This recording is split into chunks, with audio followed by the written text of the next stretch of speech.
think this book made me realize how rarely I actually look up. I mean, really look up. Not checking whether it's going to rain. Not noticing the moon for 3 seconds and then going back to my phone. Actually stopping and looking at the sky. Because after spending time with atmosphere, space started feeling strangely close. Not smaller, if anything much bigger, but somehow more personal. And that wasn't what I expected from this book at all. Coffee ready? Good, because I need to talk.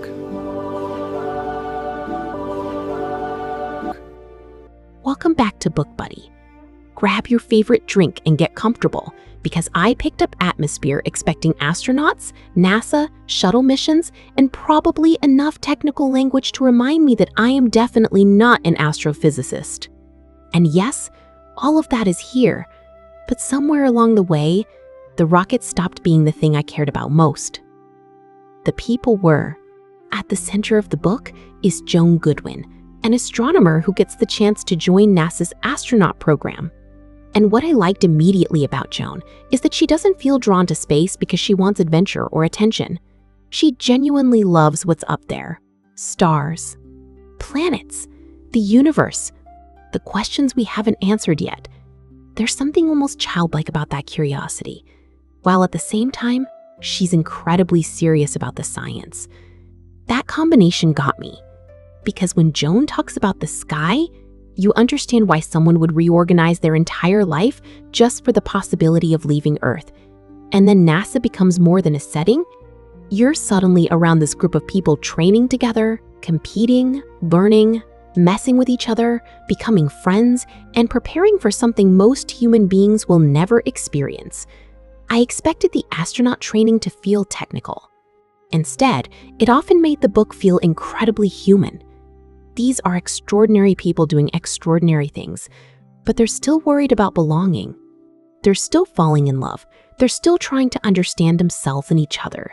And Joan is especially interesting because she's so good at understanding the universe, while sometimes being much less certain about herself.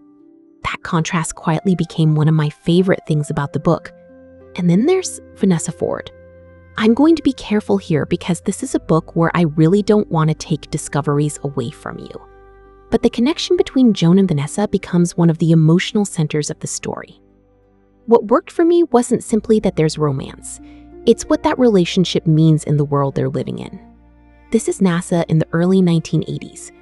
Women are finally being given opportunities that were closed to them for generations, and these characters know exactly how rare those opportunities are.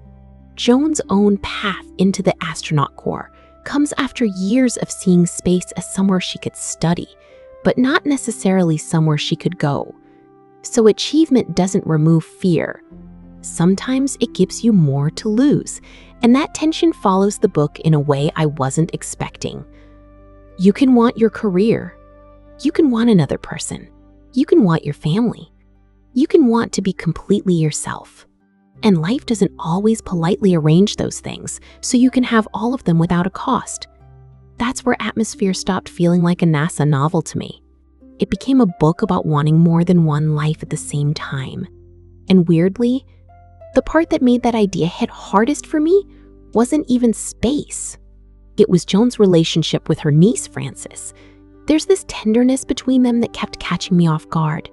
Joan watches Frances grow and realizes that loving someone means constantly meeting new versions of them while missing the versions that are already gone. That thought stayed with me because we spend so much time waiting for things to happen.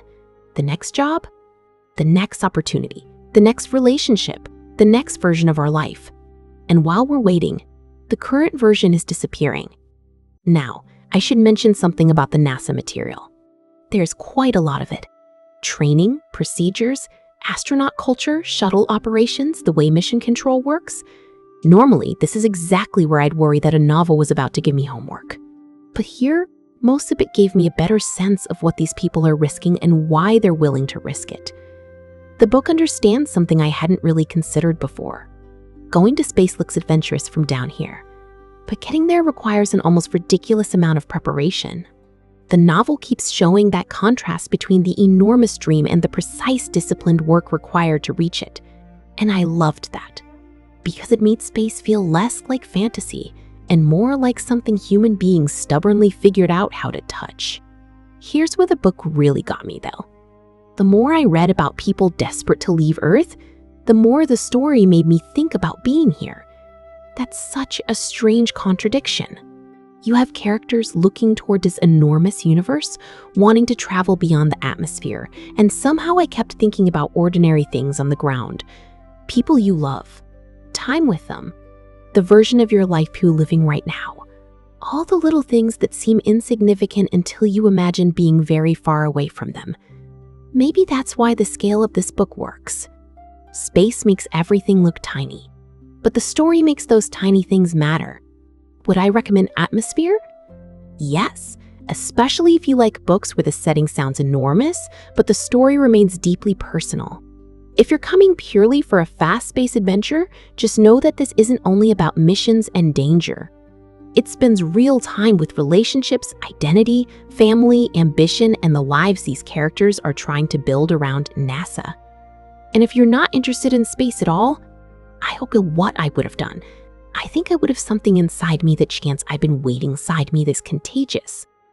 The book made me understand that looking at the stars isn't necessarily about wanting to escape Earth. Sometimes it's about getting enough distance to appreciate being here. The author's own note describes learning the night sky while creating Joan and hoping the story leaves readers more open to wonder. I think it worked on me. Before we close the book, here's the bookmark I'm keeping. Maybe wonder isn't something we grow out of. Maybe we just stop giving it our attention. There are things above us, around us, and right beside us that are still extraordinary. Sometimes we just have to remember to look. So here's my question for you.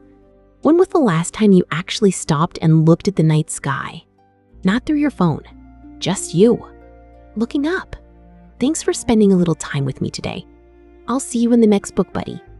Until then, keep a bookmark close and happy reading.